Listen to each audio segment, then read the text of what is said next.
President understand Nakalimutan The rules. ko na yun. Yung rules na yun. Oh, now, I now want you. Hindi Pinapaalala ko ako, po. I'm not, Now again, I am Mr. not- Chairman. Chairman, Hearing suspended. the former President is Hearing speaking. suspended. The record will show, Mr. President. Hindi mo, yan ang record. Hindi, walang record ng bigas, pati No, pera. no, no, Mr. President. binigay ko What sa I'm trying to pamilya say, nila. the record will show.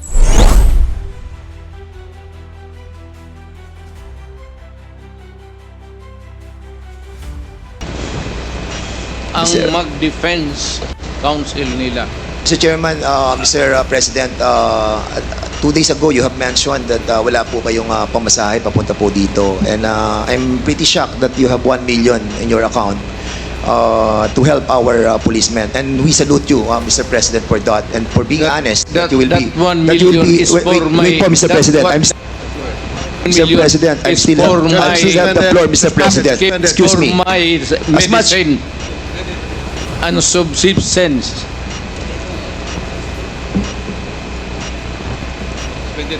No, suspended tayo, suspended.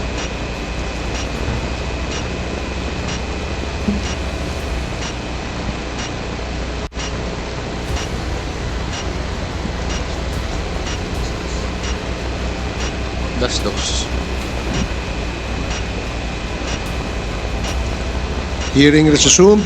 Again, let me remind everybody to please calm down. Let the person talking finish his sentence first before you interject. Okay? Yun lamang po ang aking paalala sa lahat. Mr. President, Mr. Chairman, yung pong 1 million na ipagkakalob po ninyo will go a long way. And we are very thankful because marami pong mga officers po natin, mga kapulisan po natin na natanggal na po. 100, as a matter of fact, to be exact with that, Mr. Chairman, 195 officers na po itong na-dismiss. Nasira po ang kanilang buhay, nawalan po sila ng trabaho, they were humiliated, their dignity was lost, and Mr. Chairman, Mr. President, that 1 million will go a long way.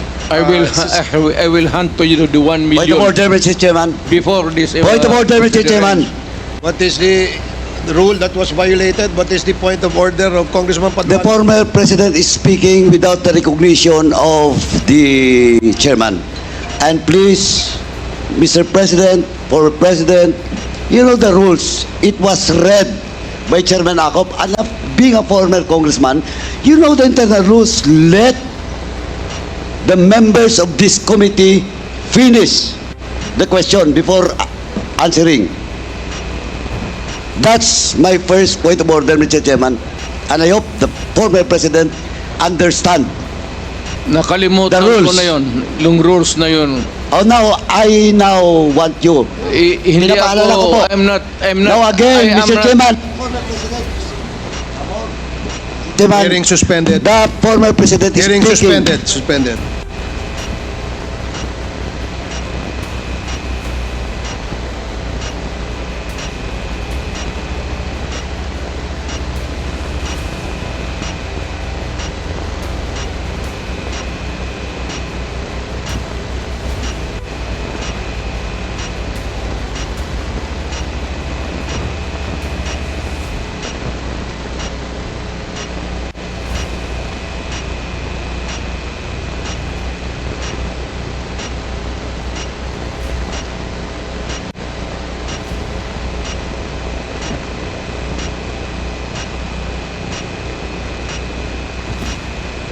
Hearing is resumed. Before I allow everybody to speak, please be reminded, mga kasama, mga resource persons, to always address the chairperson when you want to speak and wait for the chair to recognize you. Para ho maganda yung communication, yung palitan po ng ating komunikasyon.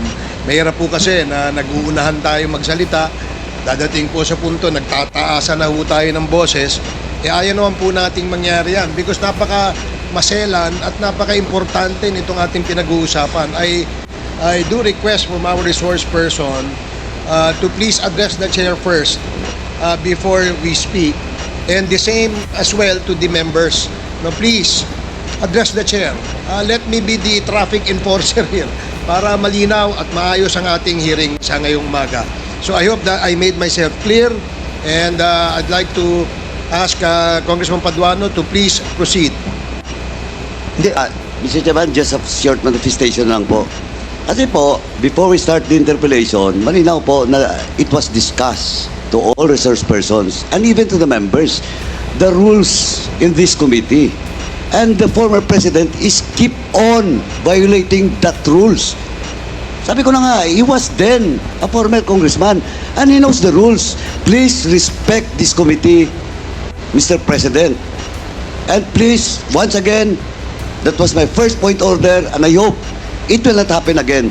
Please wait for the recognition of the chairman before you speak. Thank you, Mr. Chairman. Thank you, Congressman Paduano. Your manifestation is Mr. noted. Chairman. Now we will now proceed with Congressman Dan Yes. Fernandez. Mr. Chairman. Wait for the chair to recognize you first, please. I'm sorry, Mr. Chairman. Ulitin Sige po, Okay, okay. please wait for the chair to recognize you before you speak. Now you are recognized, Congressman Dan Thank you, Fernandez. Mr. Chairman. Mr.